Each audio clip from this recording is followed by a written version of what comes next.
বর্তমান সময়ে পার্সোনাল ওয়েবসাইটের গুরুত্ব অনেক। আপনি যদি ফ্রিল্যান্সিংয়ে ক্যারিয়ার গড়তে চান অথবা অলরেডি ফ্রিল্যান্সিং করে থাকেন তাহলে এই ভিডিওটি আপনার জন্য। আপনারা জানেন ফ্রিল্যান্সিং মার্কেটপ্লেসগুলোতে বায়াররা আমাদের প্রোফাইল ভিজিট করতে আসে। বায়ার যদি আপনার প্রোফাইলে আপনার ওয়েবসাইটের লিঙ্ক দেখে তাহলে কিন্তু আপনার সম্পর্কে বায়ারের একটা পজিটিভ ধারণা তৈরি হবে এবং আপনি চাইলে আপনি যেই কাজ করেন, আপনি কি কাজ করেছেন, আপনার সম্পর্কে A to Z এভরিথিং আপনি চাইলে আপনার ওয়েবসাইটে দিয়ে রাখতে পারবেন। বিশেষ করে যারা ফাইবারে কাজ করছেন অথবা ফাইবারে নতুন করে প্রোফাইল তৈরি করার চিন্তা করছেন, আপনার জন্য অবশ্যই একটা ওয়েবসাইটের প্রয়োজন হবে। এই ভিডিওতে আমি আপনাদেরকে কিছু পার্সোনাল পোর্টফোলিও ওয়েবসাইট দেখাবো যে একটা পার্সোনাল পোর্টফোলিও ওয়েবসাইটে কি থাকতে পারে। যেমন একটা ওয়েবসাইট দেখতে পাচ্ছেন, এখানে আপনার নাম, লোগো অথবা ছবি থাকতে পারে, এই পাশে একটা মেনু বার থাকতে পারে, আপনারা দেখতে পাচ্ছেন এখানে কিছু কথা থাকতে পারে আপনার সম্পর্কে। এরপর আমরা যদি একটু নিচে আসি, এখানে সেটার ডিটেলসে আপনি লিখে রাখতে পারেন এবং এখানে একটা বাটন রাখা হয়েছে ডাউনলোড রেজুমি, অর্থাৎ আপনি চাইলে এইখানে আপনার রেজুমিটাকে লিঙ্ক আপ করে দিতে পারেন এবং আপনি আসলে কি নিয়ে কাজ করেন তার একটা লিস্ট এখানে দিয়ে দিতে পারেন। এছাড়া আপনি চাইলে আপনার প্রজেক্টগুলো সব এখানে সুন্দরভাবে সাজিয়ে রাখতে পারেন। এছাড়া এখানে দেখতে পাচ্ছেন এখানে প্রজেক্টগুলোর যে প্রোগ্রেস বার আছে আপনারা চাইলে এভাবেও দিয়ে দিতে পারবেন এবং এভাবে অনেক কিছুই এখানে আপনার পার্সোনাল পোর্টফোলিওতে, যেখানে আপনার সম্পর্কে এবং আপনার কাজ সম্পর্কে বিস্তারিতভাবে আপনি এখানে তুলে ধরতে পারবেন। তো আমি আরেকটা ওয়েবসাইট দেখাচ্ছি, আপনারা দেখতে পাচ্ছেন এই ওয়েবসাইটটি।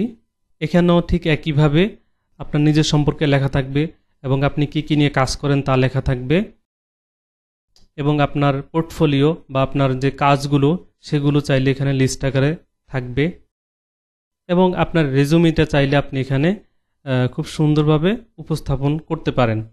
টেস্টিমোনিয়াল সেকশন থাকতে পারে। এরপর আপনি চাইলে এখানে একটা প্রাইসিং প্ল্যান দিয়ে দিতে পারবেন। এছাড়া আপনার ক্লায়েন্টদের একটা ইনফরমেশন এখানে দিয়ে রাখতে পারবেন, তাদের লোগোগুলো। তাছাড়া আপনি চাইলে এখানে ব্লগ পোস্টও লিখতে পারবেন। এরপর এখানে আবার আপনার কন্ট্যাক্ট করার জন্য একটা ফর্ম দেওয়া আছে এবং কন্ট্যাক্ট ডিটেলস এখানে দিয়ে রাখতে পারবেন। আমি যদি আরেকটা ওয়েবসাইটে যাই, পার্সোনাল পোর্টফোলিও ওয়েবসাইটগুলো প্রায় কাছাকাছি হয়ে থাকে। আপনারা দেখতে পাচ্ছেন এখানে একটা সংক্ষিপ্ত একটা ইনফরমেশন দেওয়া আছে। এরপর এখানে সিভি ডাউনলোড করার একটা বাটন দেওয়া আছে এবং কন্ট্যাক্ট মি নামে আরেকটা বাটন দেওয়া আছে, যেখানে ক্লিক করে আপনার কন্ট্যাক্ট ডিটেলস পাওয়া যাবে এবং এই পাশে আপনার ছবিটাও আপনি দিয়ে রাখতে পারবেন, আপনার এক্সপিরিয়েন্সগুলো এখানে শেয়ার করতে পারবেন। এছাড়া এখানে দেখতে পাচ্ছেন এডুকেশন ডিটেলসও দিয়ে দেওয়া আছে, রেজুমি ডিটেলসও এখানে খুব সুন্দরভাবে দিয়ে দেওয়া আছে, ব্লগ পোস্ট আছে, আগেরটার মতো এইভাবে একটা কন্ট্যাক্ট সেকশনও আছে। এছাড়া আমরা যদি আরেকটা ওয়েবসাইট দেখি, এটাও আমরা দেখতে পাবো যে এখানে অ্যাবাউট মি সেকশনে আপনার সম্পর্কে একটা ব্রিফ দিয়ে রাখতে পারবেন। এছাড়া আপনি কোন বিষয়ে স্কিলড সেই ইনফরমেশনগুলো এখানে দিয়ে রাখা, কোন সার্ভিস নিয়ে আপনি কাজ করেন তা দিয়ে রাখা। আমরা দেখতে পাচ্ছি blog post, testimonial, contact me form, এভাবে সব কিছুই দেওয়া আছে।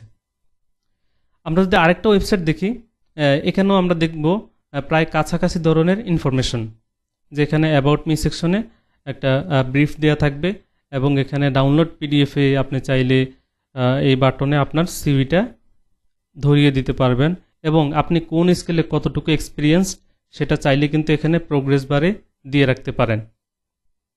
এভাবে পোর্টফোলিও টাইপের যে ওয়েবসাইটগুলো, এগুলো কিন্তু প্রায় কাছাকাছি ধরনের।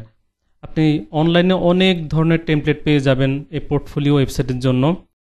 এবং সর্বশেষ দেখতে পাচ্ছেন এখানে আমার পোর্টফোলিও ওয়েবসাইটটা। তো যেই কোনো ডিজাইন দিয়ে আপনার একটা পোর্টফোলিও ওয়েবসাইট কিন্তু আপনি তৈরি করে ফেলতে পারেন।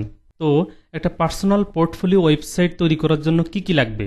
পার্সোনাল পোর্টফোলিও ওয়েবসাইটের জন্য বেসিক্যালি দুইটা জিনিস প্রয়োজন।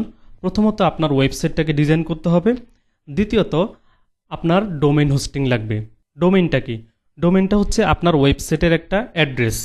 যেমন আমার এখানে আছে saiful.1, আপনার হতে পারে .com অথবা .net। এরপর হোস্টিং হচ্ছে আপনার ওয়েবসাইটটা আপনি যেখানে হোস্ট করবেন। তো আপনার যদি ডোমেইন হোস্টিং সহ একটা পার্সোনাল পোর্টফোলিও ওয়েবসাইট প্রয়োজন হয় তাহলে এই ভিডিওর ডেসক্রিপশনে দেওয়া নম্বরে যোগাযোগ করুন। আপনি যদি ফাইবারে একটা অ্যাকাউন্ট ক্রিয়েট করতে যান তাহলে আপনি দেখতে পাবেন সেখানে ওয়েবসাইট দেওয়ার একটা অপশন আছে। যদি শুরুতেই আপনার পক্ষে একটা ওয়েবসাইট তৈরি করা সম্ভব না হয়ে থাকে, তাহলে আপনি আপাতত আপনার লিঙ্কডইন প্রোফাইলের লিঙ্কটা সেখানে দিয়ে রাখতে পারেন। তবে ভবিষ্যতে আপনাকে অবশ্যই একটা ওয়েবসাইট তৈরি করে নিতে হবে। লিঙ্কডইনে এসে আপনি আপনার প্রোফাইলটা ক্রিয়েট করে জাস্ট আপনার যে লিঙ্কটা তৈরি হবে সেটা কপি করে আপনি ফাইবারে সেটা কানেক্ট করে রাখতে পারেন। তবে অবশ্যই ফেসবুক লিঙ্ক দেওয়া যাবে না। বাই দ্য ওয়ে, আপনি যদি লিঙ্কডইনে প্রোফাইল ক্রিয়েট করে থাকেন তাহলে চাইলে আমার সাথে কানেক্ট হয়ে যেতে পারেন। তো এই ছিল আজকের ভিডিও। কথা হচ্ছে নেক্সট ভিডিওতে।